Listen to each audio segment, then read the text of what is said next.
A new book by journalist Bob Woodward has revealed that Donald Trump sent COVID tests to Vladimir Putin at the height of the pandemic when Americans couldn't get them. For more on this, it's time for a closer look. Donald Trump has been very consistent about one thing during this campaign. When he was president, he put Americans first. I put America first. I always did, and I always will. As your president, I put America first every single time, every day, and every night. My heart is loyal only to the American people. I just feel for the American people. My only loyalty is to you, the people. I always put America first every single time. We're going to make this into an incredible country that can afford to take care of its people, and then we'll worry about the rest of the world. They've only hardened my resolve to use my time on earth to make America great again for all Americans, to put America first. Gonna put America first. I always put our term, America first. Very simple, America first. As your president, I will put African Americans first, Hispanic Americans first, Asian Americans first, women first, men first, people with diplomas from the top schools first, people without a diploma, that we had them all. He talks about Americans like he's collecting Pokemon. We had men, women, people with diplomas, people without diplomas, Bulbasaurs, Charizards, Snorlaxes, and of course, the elusive Mewtwo. Gotta catch them all, and we did. We caught them all. And we'll do it again. And we have to, because Biden let them out. Also, I gotta say, it feels like a bit of a red flag when someone insists my heart is loyal only to you. It sounds like the translation for the Japanese title for Sleepless in Seattle. Sounds like something a husband in a soap opera says right before he admits he had an affair with your twin sister. My heart is loyal only to you, Jessica, but my body yearns for Susan. So Trump was clear. As president, he put Americans first, like during the early days of the pandemic, when it was basically impossible for Americans to get their hands on highly sought-after COVID tests. We all remember those days when the only way we could safely spend time with family was to get tested first. So you'd go to the pharmacy and wait in line for 3 hours to get a swab shoved up to your brainstem by someone who definitely hadn't been trained on how to do it properly. They'd come at you like an old woman with a broom trying to get a bird out of their attic.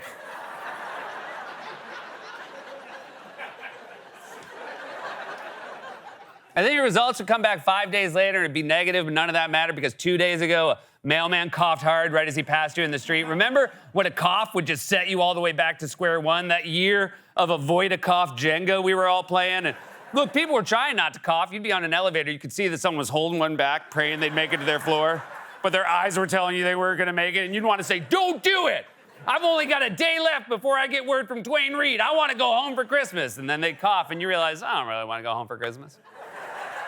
Anyway, in case you need a reminder, here's what those days were like. They are powerful images, these massive lines stretching for miles at COVID testing sites from Texas to California and Florida, as more than a dozen states face major testing problems more than 6 months into the pandemic. Science has told us that this spot is a hot spot. The fact that they're lined up tells us that we need testing over here. I'm Carter Evans in California, where lines just to get a COVID test stretch for blocks.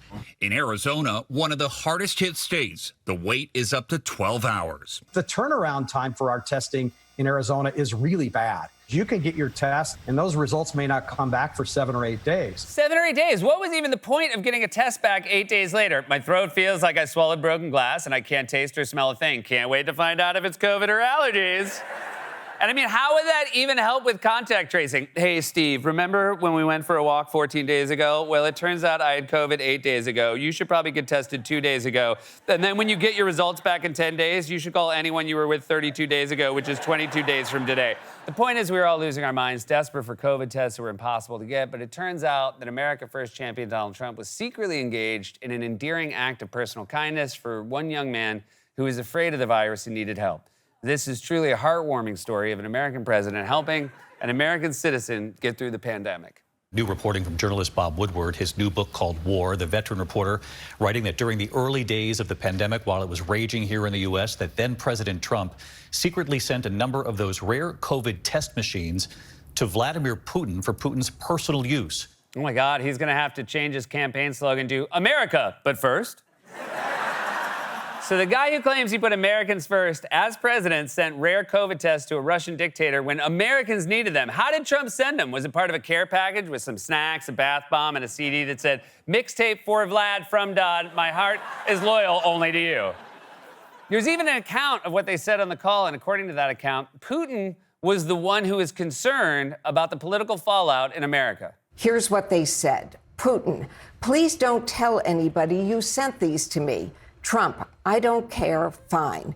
Putin, no, I don't want you to tell anybody because people will get mad at you, not me. They don't care about me. Knowing Trump, I'm surprised he didn't jump in and say, "They do care about you, Vlad.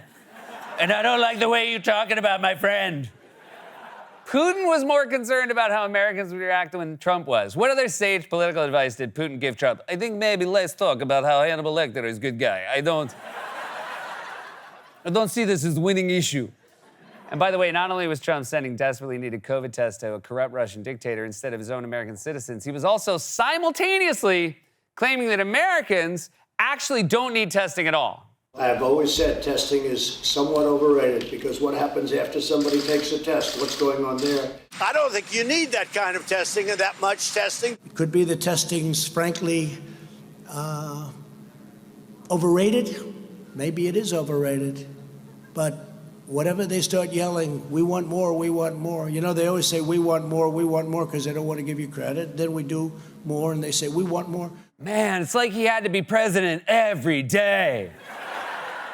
Sounds like a dickhead who buys a houseplant, waters it once, and wonders why it died. They were saying we want more because the virus kept spreading. They needed more tests because people were getting sick. It wasn't like they were saying we want more of the digital trading cards where you're wearing a cape. Also, you make one hell of a superhero. Superman, the runaway train is heading for the chemical plant. Be that as it may, my friend Vlad has a head cold, so I'm going on a soup run. Up, and up yours. Also, can we go back to this? I have always said testing is somewhat overrated because what happens after somebody takes a test? What's going on there? What do you mean, what's going on there? It's not some big mystery, Columbo. People were quarantining, contact tracing, seeking medical care. I know you weren't doing that since you were basically a typhoid Gary who would hold super spreader events at the White House, and then when you yourself got COVID, took a joyride in an SUV like you were an off-brand pope. Also, that clip we just played where Trump said testing is overrated, that was May 7th, 2020.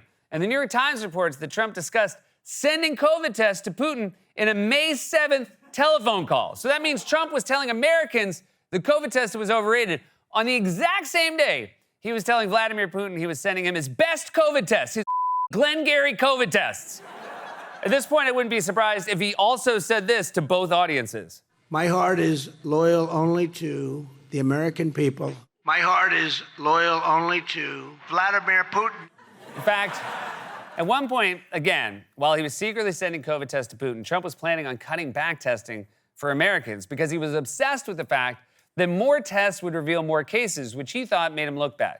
There's a new plan at the White House for how to deal with coronavirus testing at the federal level in states across the country. Jeff Bennett reporting that the Trump administration is planning to end its funding and support for coronavirus testing sites at the end of this month. The notion that everyone needs to be tested is just simply nonsensical. If you don't test, you don't have any cases. If we stop testing right now, we'd have very few cases, if any. By having more tests, we find more cases. Therefore, we test, we're going to have more cases. By having more cases, it sounds bad. We have more cases than anybody in the world. But why? Because we do more testing. When you test, you have a case. When you test, you find something is wrong with people. If we didn't do any testing, we would have very few cases. We test more than anybody by far. And when you test, you create cases. So we've created cases. No, that's not how it works. Tests don't create cases, just like smoke alarms don't create fires. The fire department never shows up to a burning building and says, all right, first things first, take out those smoke alarms, boom, no more fire. Then boom, we take our shirts off, and instead of focusing on the fire, boom, everyone's looking at our six-pack abs chanting, we want more, we want more. So, now we know that Trump knew testing was important. He knew it. even as he was lying to the American people about it, because he was sending those tests to Putin at the same time. If Trump truly believed testing was overrated, then he would have said the same thing to Putin on that phone call, but he didn't. And if he did, I think even Vlad would have been like, this guy, idiot, he smile when they give him soccer ball, like child. He probably thinking bowling ball. Where are finger holes, he say? I make him send me free tests. You don't have to think Trump is some sort of secret Kremlin agent or that he colluded with Russia or that he's being controlled by Putin. This story is not about that. This story is simple. When the chips are down and Trump has a choice between helping Americans and helping his wealthy, powerful friends, he's always going to turn to his wealthy, powerful friends and say, My only loyalty is to you. This has been A Closer Look.